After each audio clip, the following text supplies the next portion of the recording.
friends, and welcome back to the Mama Doc Baby Doc podcast. Welcome back for another episode. I am Rachel, a pediatrician, and this is Brenda. She is an OBGYN and my mom. Yay! Hi, everyone. Welcome back for another episode. So, Rachel, how are you guys doing in Colorado? Oh, we love it. We're doing so good. It actually has been super hot here, over 100 degrees some days. I love the heat because, you raised me in Florida, so I love it, but that's Mhm. very hot. We were planning on going for a hike today, but I don't know if we're going to go because it's so hot outside.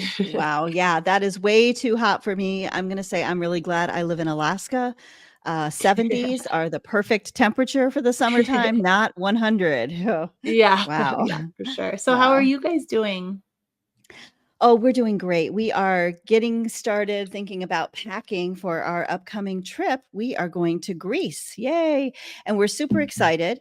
Um, the younger kids, all of Rachel's younger siblings are going. So, our two youngest sons and our two youngest daughters are going. And Emily, who was just married recently, her husband is also coming. And it's funny because, they didn't take a honeymoon because they were poor. They just went back to work on Monday. So I'm joking that this is their honeymoon and I get to go on their honeymoon Oh with my them. gosh, leave them alone. That's so They're mean. Yeah. But I'm actually super jealous. I wanna go to Greece. I've never been. That is Yeah. one thing about having a baby.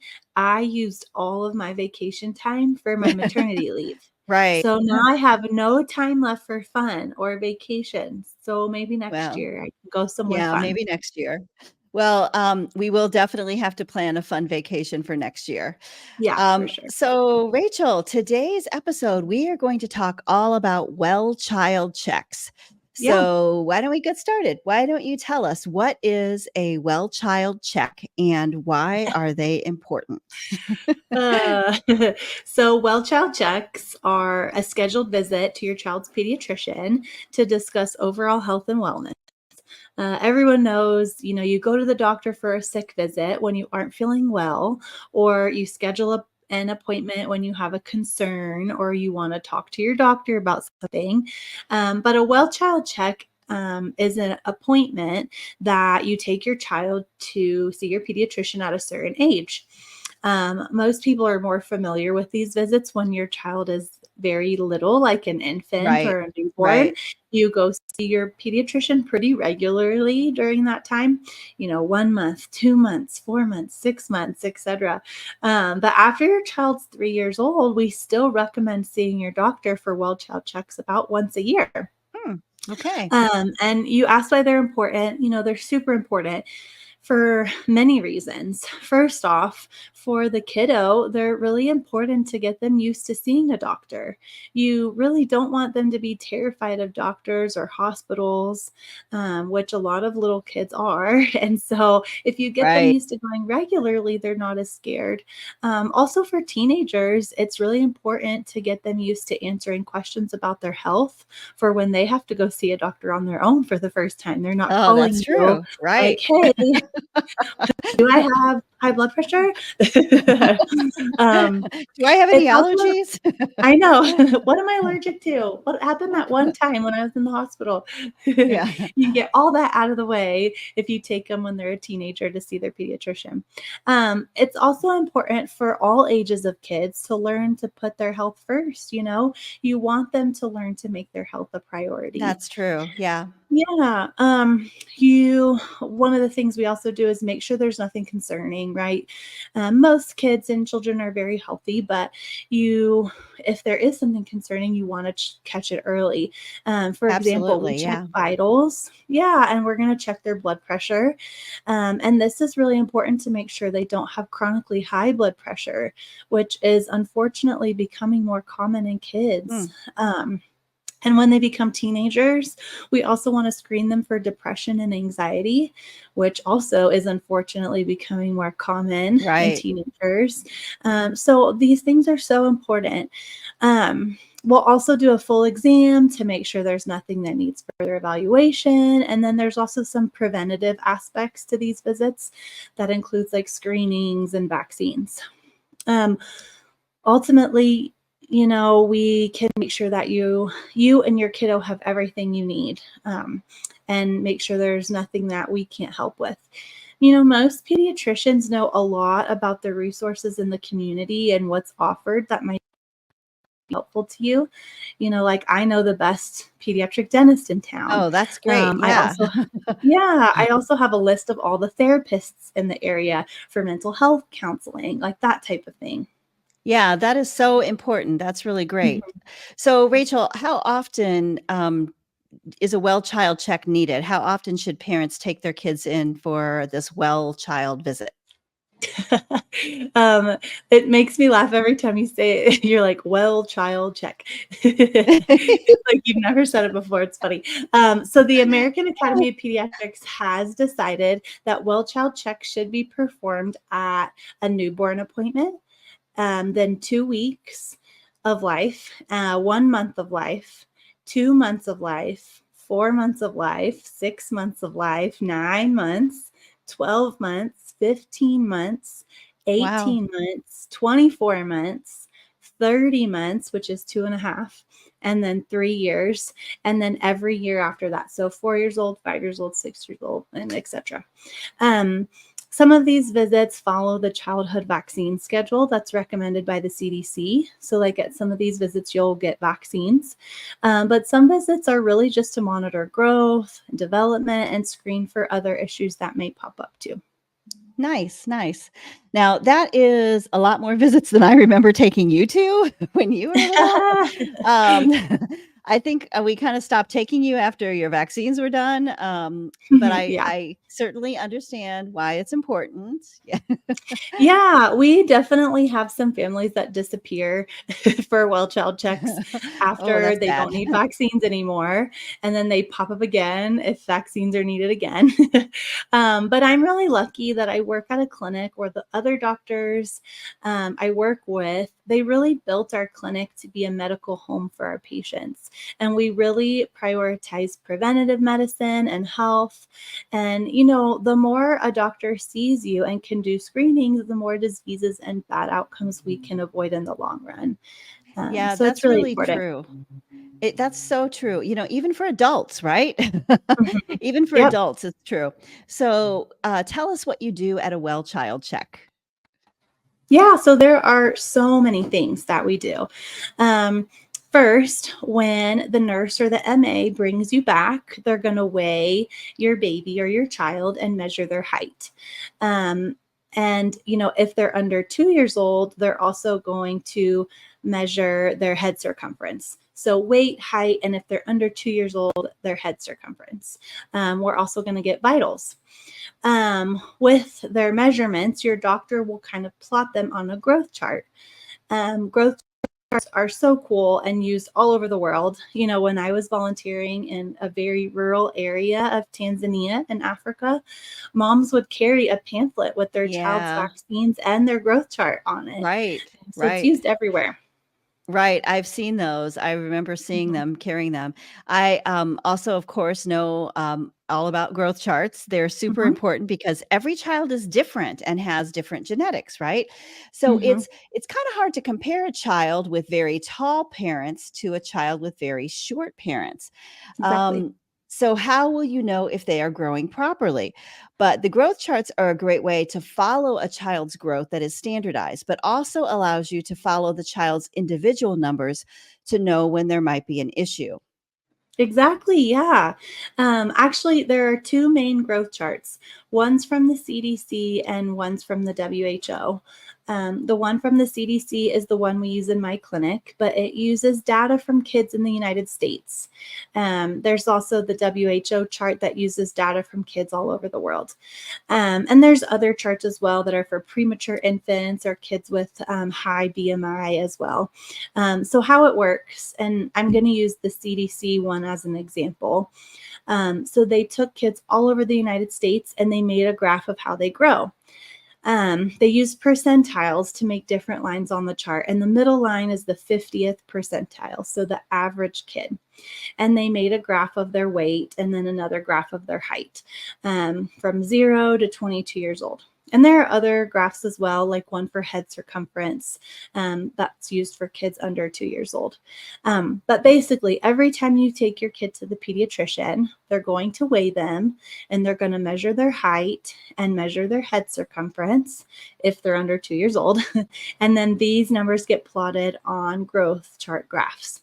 And this is where you find out what percentile your child is. And that is what's always really exciting. Like Yeah. for example, if your daughter is 65th percentile for height, that means that she is taller than 65% of girls her age. That's how we use that Yeah. number. Yeah. And that's always a very exciting thing to learn when you visit your pediatrician. I know that you were telling me that JJ is currently in the 99th percentile for height. So he is taller than 99% of the boys his age.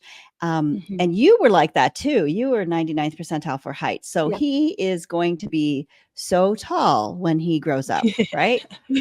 Yeah, exactly. Well, both John and I are very tall, so he should be tall. His Right, parents are right. tall. There's actually a formula to figure out your child's predicted height.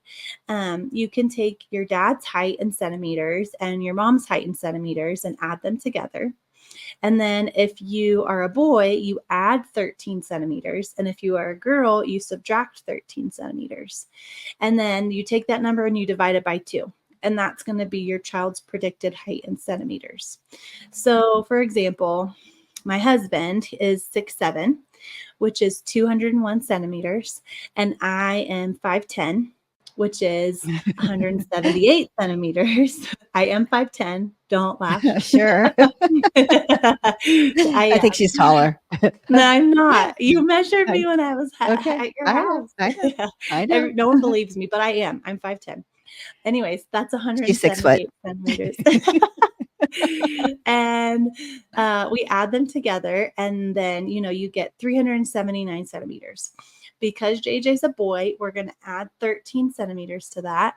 So you Mhm. get 392. You divide that by 2, and you're going to get 196 centimeters, which is just a little over 6'5". So that is JJ's predicted height, 6'5". That's awesome. That's awesome. Yep. But, that is not always correct, Hmm. because the same parents can have children of different heights, right? Hmm. I know Emily is 5'8", I think, and Hannah is Hmm. 5'2" or 5'3", and same Yeah. parents. So, don't take it as your child will definitely be that. I mean, even you, Rachel, I'm 5'4", your dad is 6 foot. That puts your predicted height at 5'5". Yeah. And you are very much taller than that. I am. I'm very taller than that. Yes. I do feel like 5'4" is a little generous for you, Mother. Hey, I stop think you it. might be a little shorter than Stop that. it. But exactly. It isn't perfect. It's just your child's predicted height. And I get that question so many times in clinic. So that's how you would calculate it. Perfect. So other than it being a lot of fun when we talking about the growth charts, how do you use them and why does this really matter? Okay. Exactly. So for us as pediatricians, that one point that we give you in clinic, like your daughter's 65th percentile for height, that's not as important as the overall trend of your child's growth. Knowing that your daughter's 65th percentile for length is great, but we will follow her length every time she comes for a well child check. And we're going to make sure that she stays kind of around that same percentile. If she comes next time and she's 30th percentile for height, and then the next time and she's 10th percentile for height, we're going to ask ourselves, so, why isn't she growing like she should? The way kids grow, even if you're dropping percentiles, you're still getting taller.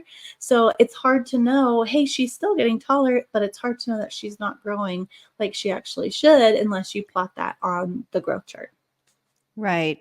And for parents, if you find out that your child is third percentile or less than third percentile for weight, that doesn't always mean that there's something wrong, right? Because somebody has to be the lowest percentile. That's the way percentages work.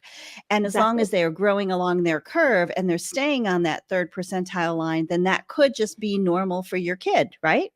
Exactly, especially if mom and dad are shorter.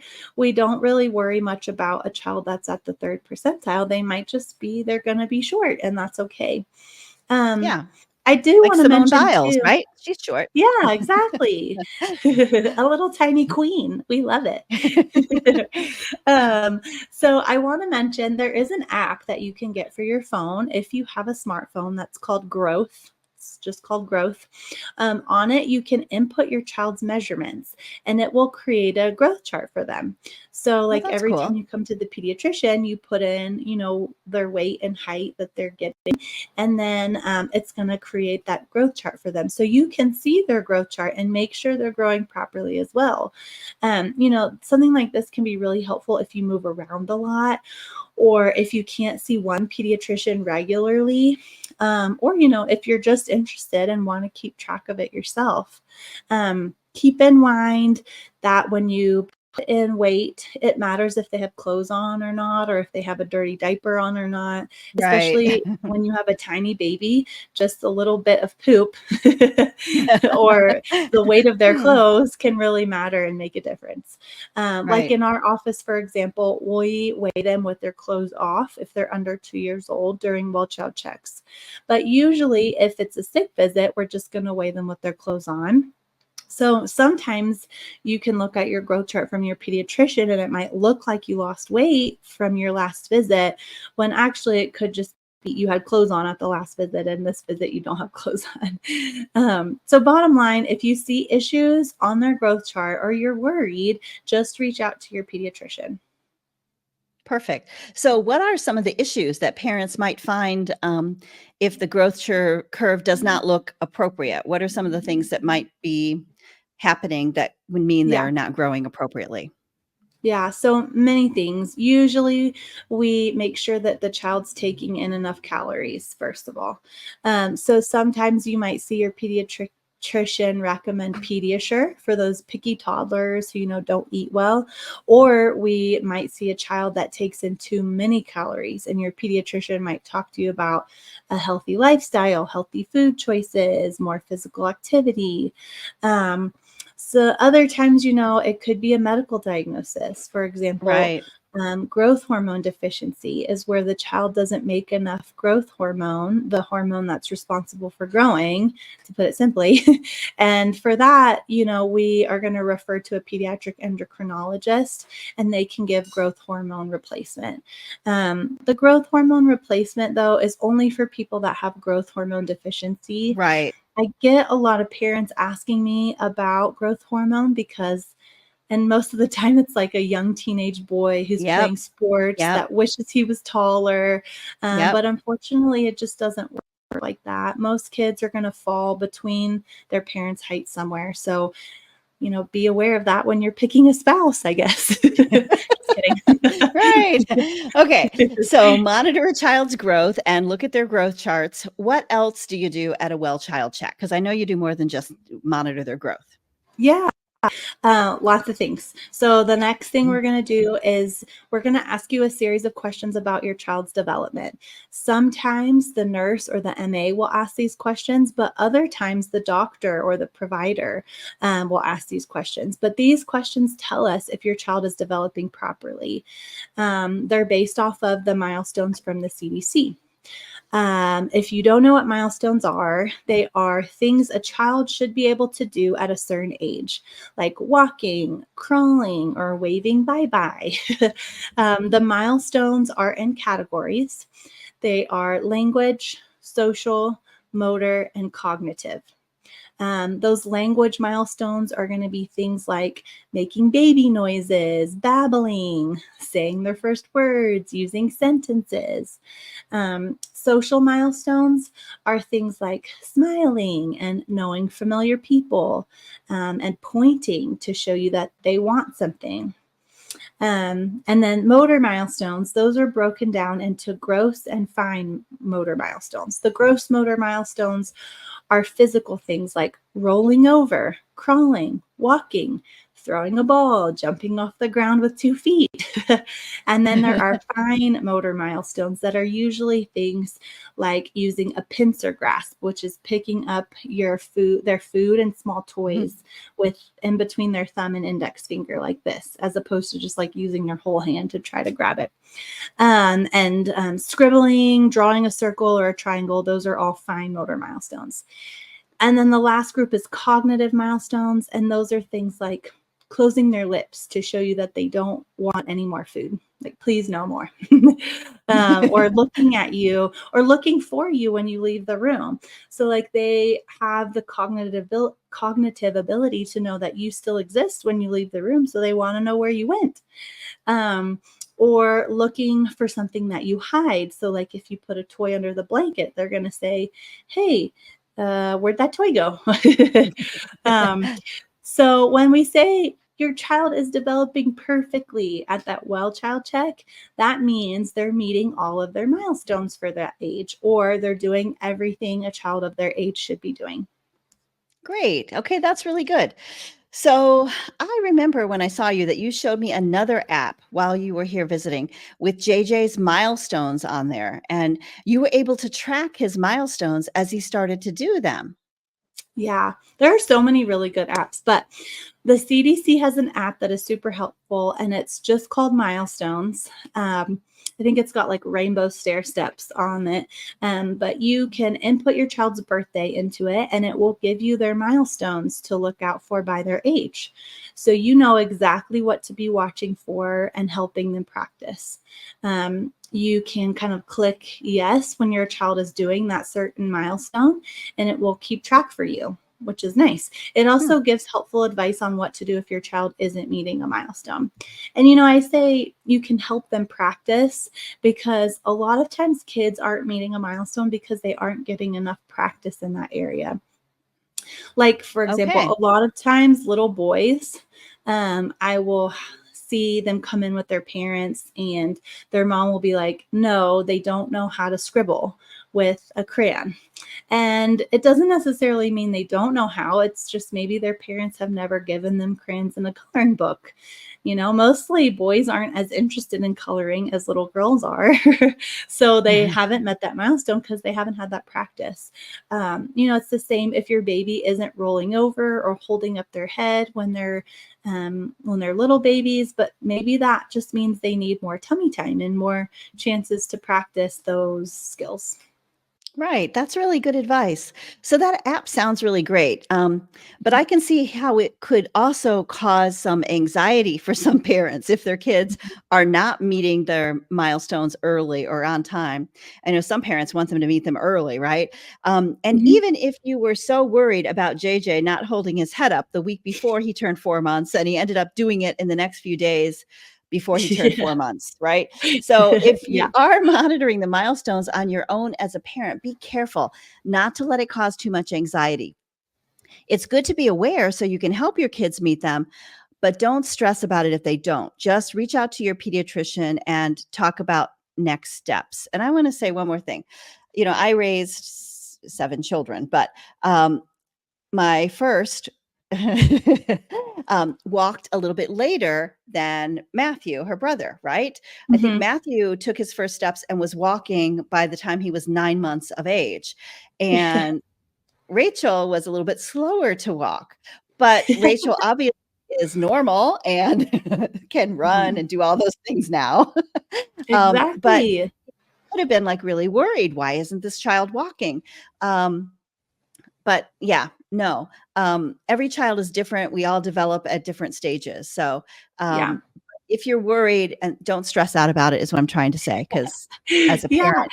you stress out about everything, right? Yeah, and it's so easy to fall into the trap of comparing your kids to Yeah. siblings or other kids. Other kids, Um, yeah. I think that's funny because usually girls do everything before boys. So a lot of Mhm. times I'll have a mom who had a girl first, and then they have a boy as their second child, and they're like, "Shoot, he's not doing anything," and I'm like, "Yeah, it's because he's a boy. Give him some time." um, and even me too. Like I have a friend from residency who had a baby this like a couple days before I had JJ. We literally found out we were pregnant at the same time, same day, I think, which was really fun. But her son does everything way ahead of JJ. Like he's already doing all the things a 6-month-old baby should be doing. And JJ's 10 days away and still not really rolling over great. Right. So it's easy for me too to compare to him and say, why isn't JJ doing these things? So, yeah, just try not to compare. Every baby's a little different. And another thing too is the milestones recently changed. Oh. A lot of people don't know this, but a few years ago, the CDC changed the milestones to better reflect the population and to stop the overabundance of referrals to therapy. Oh, yeah. Before the switch, milestones were reflective of what 50% of the population could do at that age. So, for Oh. example, at 12 months old, 50% of the population can walk. But at 15 months old, 75% of the population can walk. And at the time of the old milestones, where we said a baby should be able to walk at a year, a lot of babies were getting referred to physical therapy for Oh, not being able gotcha. to walk at 12 months, when in reality, only half of the population could walk at 12 months. So they changed the milestones to what 75% of the population can do. So now we look for babies to walk at 15 months. So a lot more babies can walk at 15 months. We're referring a lot less to therapy. That's Um, perfect. yeah, especially because it's something they're probably going to do on their own anyways, that 25% that we're catching. So even if your child isn't reaching a milestone like they should, don't stress, because a quarter of even the new milestones, a quarter of the population is Right. still in the same boat as you. Right. Um, Right. and if you get referred to therapy, like physical therapy, it can only help to get more practice with specialists who are trained to help in that area. So don't stress. Right. Right. So that's perfect. It sounds like if a child isn't meeting a certain milestone, that you would refer them then for therapy. Exactly. For a motor milestone delay, we will most likely refer to physical therapy for evaluation and treatment. For a language milestone delay, we will refer most likely first to audiology to make sure there isn't a hearing issue that's causing their language delay. And then we're going to refer to speech therapy. And for cognitive or social delay, we will most likely refer to occupational therapy. Um, it's really, like we said, it's really important not to compare your child to another child, either to one of your own children, another child in the Right. family, a friend's kid, someone else in your community, because every child is different. And some kids will meet their milestones early. Others will meet them quickly in one category, but then struggle to meet them in another category. So give your child some grace. It will most likely happen when they're meant to happen, and they're going to eventually meet those milestones. Right. That's really great advice. You need to listen to that as well, Rachel. I know Yeah. you've called me several times freaking out over JJ not meeting his milestones. So don't freak out and stop comparing I him to your know. friend's I kid. Okay. know. Even though I'm a pediatrician and have all of this knowledge, I'm not a doctor when it comes to JJ. I am a mom, and I have mom anxiety and mom freakouts. And even a lot of times, John will tell me, "So, what would you tell your patients if they were asking you this question?" And I'm like, "I would tell them not to worry, but I'm worried." um, Yeah. but that's a good point because, for example, JJ, he has met his language and social milestones super early. Like he's already meeting most of his language and social milestones for a 9-month old, and he's not even 6 months. But his motor milestones, he's really slacking. Like I said, he has only a few days left before he's 6 months, and he still can't roll over. He's so close. He's done it a couple times, but he's not quite there. But It's because as a his head's too mom, big. It's his his big whole head. body's too big. That's why he can't sit up. He topples Yeah, over. his whole body's too big. Yeah, But as a mom, I understand freaking out when your child doesn't do what other kids their age can yeah, do. But as a yeah. pediatrician, I tell myself, and I'm telling you, do not stress or freak out over it because there are lots of kids in the same boat, and we have treatment for these developmental delays, and most kids do really well. Um, but another thing, as a pediatrician, I want to say if your doctor or provider recommends therapy, you should do it.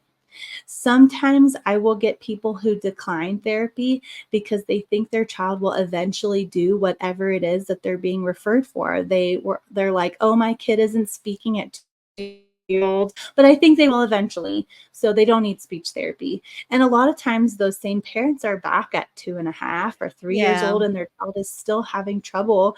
And then we're behind a whole year and getting them the help they need. It's better to refer early, even if they don't need it, than to wait and be behind potentially. Or maybe they have hearing issues, and as soon as they're fitted for hearing aids, they explode with words. right. But we lost a whole year of their life where they could have been learning. Right. Yeah. So that's great advice. Okay. So at the Well Child Check, they will ask questions about milestones. And if your child isn't meeting their milestones, then you might get referred to therapy like physical therapy, speech therapy, or occupational therapy. Perfect. So tell Yeah. us what else is done at the Well Child Check. Yep. So your doctor or provider will ask you questions about your child's nutrition, their sleep, and their elimination. So, like peeing and pooping. They're going to make sure your child is eating a healthy, well balanced diet, sleeping well, and not having pain or blood when they pee.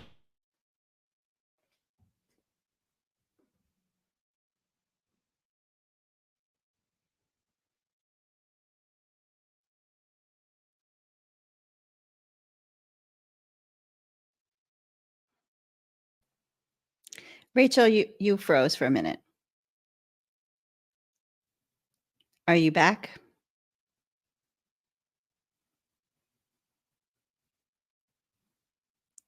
You are frozen.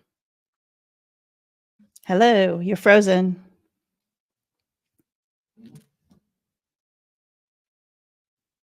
Rachel.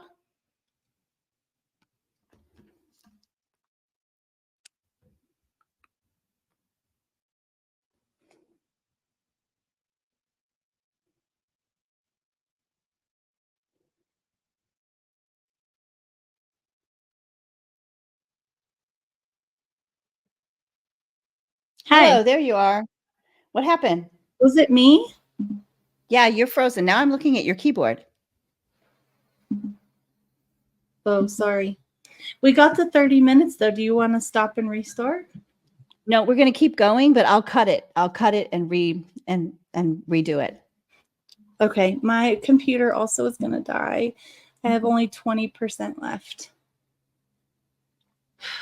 I'm sweating to death in this house. Um, okay, Okay. so what was the last thing you heard me say? So I think you should start with yep. So your doctor or provider will ask you questions about nutrition, sleep, and elimination. Start there, Okay, and I'll cut it and okay, redo it there. okay. Okay. Yep. So your doctor or provider will ask you questions about your child's nutrition, sleep, and elimination. So, like they're peeing and pooping. They're going to make sure your child is eating a healthy, well balanced diet, sleeping well, and not having pain or blood when they go pee or poop. These are all just health maintenance things that we check. We ask everyone just to see if we can help in any way. Yeah, so I'm sure you guys end up talking about a lot of things. So Yes. I know a lot of kids are really picky eaters, right? All you wanted were hot dogs or chicken nuggets. And Mac and some cheese. kids have constipation and others have trouble sleeping. So it seems like you could just spend all day talking to a parent about this stuff. And like, what kind of things do you usually see and help with? So much. So, like you just said, we talk about nutrition. This includes breast and formula feeding, starting solids. what to do with picky eaters, and, what to do with our kids who have low BMIs or high BMIs. Um, we also talk about sleep. So, like safe sleep for your infant, how to get your infant to sleep better when they're going through a regression, like JJ is right now, Right. ways to sleep train your infant, good sleep hygiene, especially for those teenagers, nightmares and night terrors, when to transition to a toddler bed, and also transitioning your child to their own bed if they're sleeping with you, which happens a lot. Also melatonin and other sleep medications. We also talk about pee and poop a lot, and kids laugh and joke and think it's so funny. But we talk about potty training, and we talk about constipation, because constipation is so common in kids. Really, we talk about everything, and it's supposed to be a 15-minute appointment, which is why Oh, we're always behind in clinic. right. Yeah. That is really a lot to talk about, right? A lot to discuss. Mhm. And you still do even more than that, right? Yeah, because you have to Yeah. like examine them. Yeah. Exactly. Yeah, we're going to examine the kid and look at their vitals. The nurse or MA is going to get their vitals at the beginning of the visit, but we look at them in more detail. We usually get a heart rate, a respiratory rate, oxygen saturation for most kids. And once they become school-aged kids, we're going to start getting blood pressures on them. We're also going to get temperature. If the child has high blood pressure, we might ask the nurse to recheck. That's going to be most common, because most of the time it's either because the child is very nervous about seeing a Right. doctor or getting Or getting shots. shots. Right. Or, they've been wild and running around the waiting room for an hour waiting for me. Right. um, Right. so both are more common, but we're going to ask them to recheck. But if we do recheck the blood pressure and it's still high, we're just probably going to ask you to come back in a couple weeks for us to recheck it. If it continues to be high, usually you're going to get referred to a nephrologist, a kidney doctor, because they deal with high blood pressure in kids. Another example is temperature.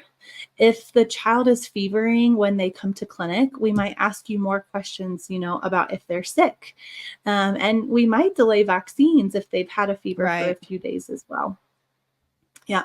We're also going to examine the kid. We're going to look at them from head to toe. If there was anything abnormal the last time, we're going to look at that again and make sure it's gone or not getting worse. And we're really going to look at every single part of the child.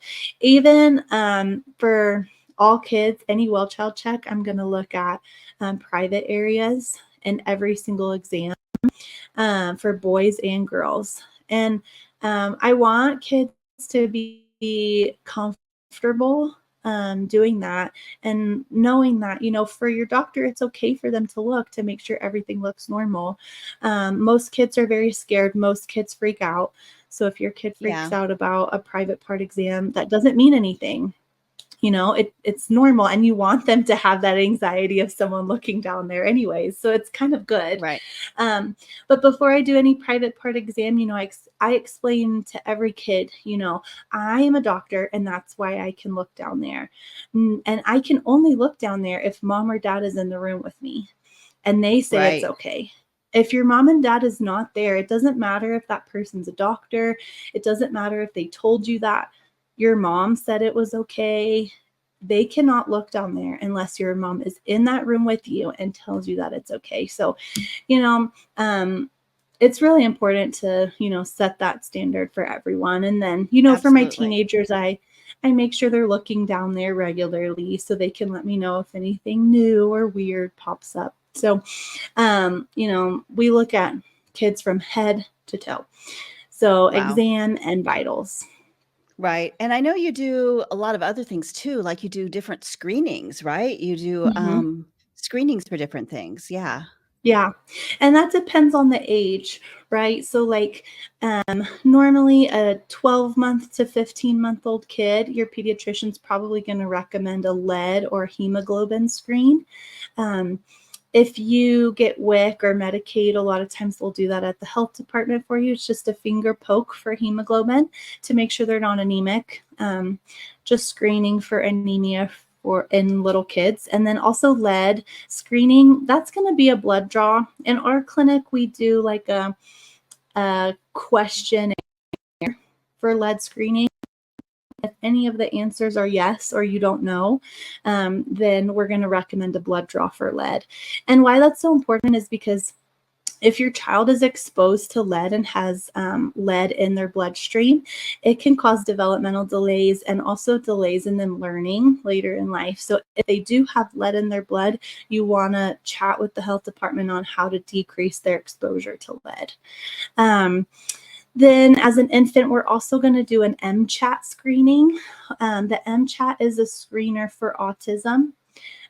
Every single baby gets this screen. So don't freak out if your pediatrician is doing an autism screen on your kid. They're not doing it because they think your child has autism. It's really hard to tell from just a 15-minute visit if your child is autistic. So we're doing this screen so we can get better answers from you about their behavior that we may not be seeing. If they're positive for that, then we'll probably recommend a more diagnostic testing at a testing center. And teenagers will do a PHQ-9.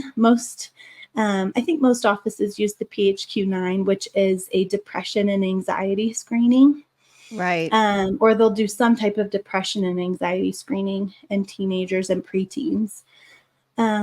Also in teenagers and preteens, really starting at 9 years old, we're going to probably recommend full lab work screening. So we're going to check lipids, cholesterol. We're going to check A1C to make sure they're not pre-diabetic. We're going to check their thyroid numbers. We're going to check their vitamin D levels. We're going to check their blood count numbers. We're going to check their liver numbers and their kidney numbers, just screening everything to make sure that there's nothing we need to be worried about. That's normally just a one-time screen that we do somewhere between 9 and 12 years old.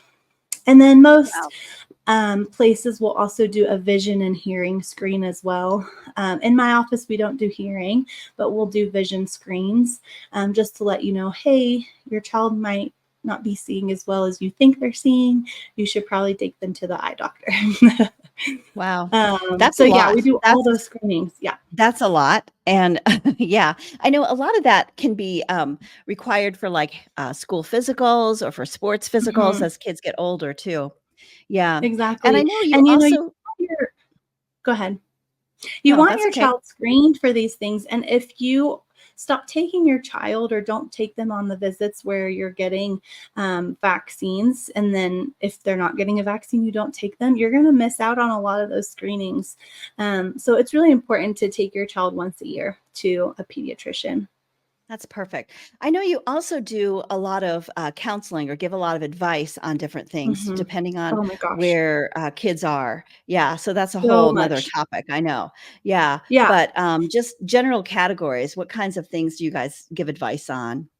Yeah, so much advice. And a lot of parents will come asking things. But Yeah. usually we'll give advice on health, safety, and nutrition. Those are the big things. So nutrition, like how to eat a healthier diet or what kind of things to avoid. Like you don't want to give your baby under 1 year old honey. And we're going to give guidance on health things. So like how to use a rectal thermometer and why using a rectal thermometer is important in tiny babies. What kind of medications you can give your baby. Like you don't want to give ibuprofen to a baby under 6 months of age because their kidneys aren't ready for it. Also when to start giving them water, when to start a sippy cup, when to wean them off of bottles. There's just so much advice and just things that we talk about that your pediatrician can give you really good information. And, I just had a baby. I had my first baby 6 months ago. And even before then, I knew the answers to all these questions because I talk to parents all day, every day. So I know what most parents are telling me. Like most parents are telling me, their kids don't like sippy cups. They like the straw cups better than the Right. sippy cups. these days. The kids just are better at drinking out of straws usually. So like little things like that your pediatrician can give you tips on, even if they haven't experienced it themselves. They have talked to parents, a million parents, and so Yeah. they know what most parents would say. And Right. then Right. safety. Safety is the big one because one of the leading causes of death of all children is accidents and things Right. that we can avoid if the right safety precautions are taken. So, like sleep safety is a big thing that we talk about. I actually had a patient die um, at a couple days old this past week in Mm. clinic from Oh. Oh. the mom, or Oh. the baby wasn't sleeping well with the mom. She was sleeping with the mom. You know what I'm trying to say. Um, so sleep safety is huge. Then like infant walkers, every generation has used those infant walkers where kind of the baby sits down in it and they stroll around the room. But a lot of kids get hurt by those. They tumble down the Yeah. stairs and then or like fall over. Even like making sure your furniture is appropriately attached to the wall so the furniture doesn't fall on baby. Gun safety is Yeah. huge. Yeah. If you have guns in your house, you've got to make sure you store them safely with kids. I saw multiple kids come in with gun injuries, accidental and purposeful on Mm. the kids' part, but multiple accidental things. So lots of safety things we talk about too. But that's mainly the things that we do at a Well Child Check. And this episode has gone on forever, and we're supposed to do all this in 15 minutes. So get your doctor Right. I card hear ready because you. we're running late. Okay. Okay.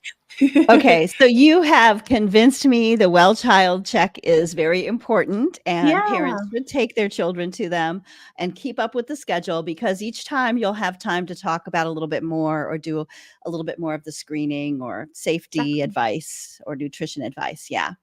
So, Exactly. yeah, parents, take your Very kids in for important. their Well Child Checks. Yay.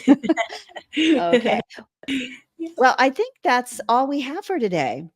So I Yep. want to thank you all for joining us for this episode. Rachel, you gave us so much really great information. So thank you for that. And if you are one of our listeners, we really appreciate you. If you do enjoy our podcast, please give us a rating or review, and tune in again next week when we'll have another episode of the Mama Doc Baby Doc podcast. Thank you, See you and we'll next see you week. next time. Bye.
Bye.